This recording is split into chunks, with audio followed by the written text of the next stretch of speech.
ಮುಖ್ಯಮಂತ್ರಿ ಆಗಿದ್ದರು ಅವರು ಒಂದು ಕಾಲದಲ್ಲಿ ಇದಾಗ್ಯದ. ಸ್ವತಃ ಯತೀಂದ್ರ ಶಾಸಕರಾಗಿದ್ದು ಸಂದರ್ಭದಲ್ಲಿ ಆಗ್ಯದ.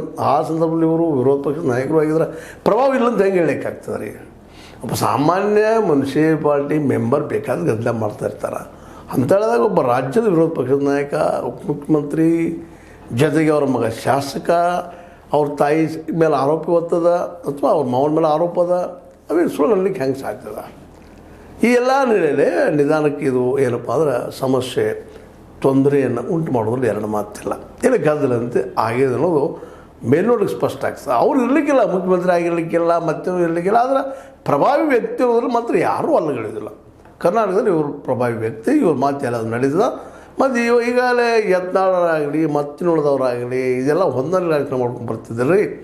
ಯಡಿಯೂರಪ್ಪರದ್ದು ಇವ್ರು ಮುಚ್ಕೊಳ್ಳೋದು, ಇವ್ರದ್ದು ಯಡಿಯೂರಪ್ಪವ್ರು ಮುಚ್ಕೊಳ್ಳೋದು. ಆದರೆ ಈ ಸಲ ಏನಾಗ್ಬಿಟ್ಟದಪ್ಪ ಅಂತಂದ್ರೆ ಮೋದಿಯವರು ಇಬ್ಬರಿಗೆ ಬೆರೆದು ಬಿಟ್ಟ ಈ ಒಂದು ವಿಷಯದಲ್ಲೇ ಏನು ಮಾಡಿದಾರಪ್ಪ ಅಂದ್ರೆ ಎಲ್ಲರೂ ಹೊಂದಾಣಿಕೆ ಅವರು ಹೌದು ಅಂತ ಹೊರಟಂಥ ಈ ಒಂದು ಮೂಮೆಂಟಿಗೆ ಒಂದು ಎಂಡ್ ಮಾಡಿದಾರೆ. ಇವತ್ತು ಅನಿವಾರ್ಯವಾಗಿ ಸಿದ್ದರಾಮಯ್ಯರಾಗಿರ್ಬೋದು, ಯಡಿಯೂರಪ್ಪನವರಾಗಿರ್ಬೋದು, ಒಬ್ರಿಗೊಬ್ಬರು ಇವತ್ತು ಟಗ್ ಆಫ್ ವಾರ್ ಮಾಡಲಿಕ್ಕೆ ಮಾತು ಶುರು ಆಗಿಬಿಟ್ಟದ ಮತ್ತು ಒಬ್ಬರೊಬ್ಬರು ಅಟ್ಯಾಕ್ ಮಾಡೋಂಥ ನಿಲ್ಲಿಸಿದ್ದಾರೆ. ಇದೊಂದು ರೀತಿಯಿಂದ ಮೋದಿಯವ್ರಿಗೆ ನಾವು ಈ ಸಂದರ್ಭದಲ್ಲಿ ಹ್ಯಾಟ್ಸಪ್ ಹೇಳಬೇಕಾಗ್ತದೆ. ಇರಲಿ, ಅವ್ರ ಪಕ್ಷದವ್ರನ್ನ ಅವ್ರು ತೋರಿಸ್ಕೊಳ್ತಿರಲಿಲ್ಲ. ಅಶೋಕ ಅದನ್ನು ಮಾಡಿದ್ದಾರೆ, ಯಡಿಯೂರಪ್ಪನವರು ಮಾಡಿದ್ದಾರೆ, ಮತ್ತೊಬ್ಬ ಮಾಡಿದ್ದಾರೆ. ಯಾವ ವ್ಯಕ್ತಿ ಅಂತ ಹೆಸರು ಹೇಳ್ತಿರಲ್ಲ. ಯಾರು ಅತ್ಯಂತ ಪ್ರಾಮಾಣಿಕರಪ್ಪ 10% ಇಲ್ಲಾರ ಭ್ರಷ್ಟಾಚಾರಕ್ಕೆ ಆರೋಪಕ್ಕೆ ಒಳಗಾಗದ ಕೆಲಸ ಮಾಡಿದವರು ಒಬ್ಬರ ಹೆಸರು ಹೇಳ್ರಿ ಬಿ ಜೆ ಪಿಯಲ್ಲೇ, ಹಾಗೆ ಕಾಂಗ್ರೆಸ್ನಲ್ಲೂ ಸಹಿತ.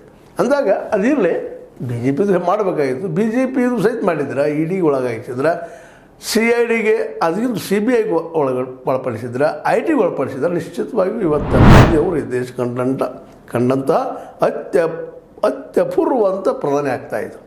ಅದು ಏನು ಮಾಡೋದು ರೀ? ಅವರು ರಾಜಕೀಯ ಮಾಡಬೇಕಾಗ್ಯದ, ಅಧಿಕಾರ ಹಿಡಿಬೇಕಾಗ್ಯದ, ಅನೇಕ ಎಲೆಕ್ಷನ್ ಕಮಿಷನ್ ಎಲೆಕ್ಟ್ರಲ್ ಬಾಂಡ್ ಅಂತ ಘೋಟಾಲ ಮಾಡಬೇಕಾಗ್ಯದ, ಅದಾನಿ ಅಂತ ಒಬ್ಬ ಏನಪ್ಪ ಅಂದ್ರೆ ಹಗಲದರಡಿಗೂ ಅನ್ನಬೇಕಾಗಿದೆ. ಇವತ್ತು ಅವರೆಲ್ಲ ಮಾಡಿದ್ದು ನೋಡ್ಬೇಕಾದ್ರೆ ಅವ್ರ ರಕ್ಷಣೆಗೆ ನಿಲ್ಬೇಕಾಗ್ಯದ.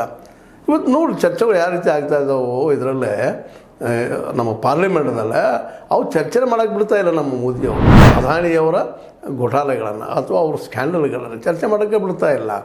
ಅದು ಎಲ್ಲೋ ಮಾಡಿರಿ ಅಪರಾಧಿನ ಮಾಡಬೇಕಾಗಿತ್ತು. ಅದರ ಸಪೋಸ್ ಏನಾದರೂ ರಾಹುಲ್ ಗಾಂಧಿ ಆಗಿರ್ಬೋದು, ಮತ್ತವರು ಆಗಿರ್ಬೋದು, ವಿರೋಧ ಪಕ್ಷದ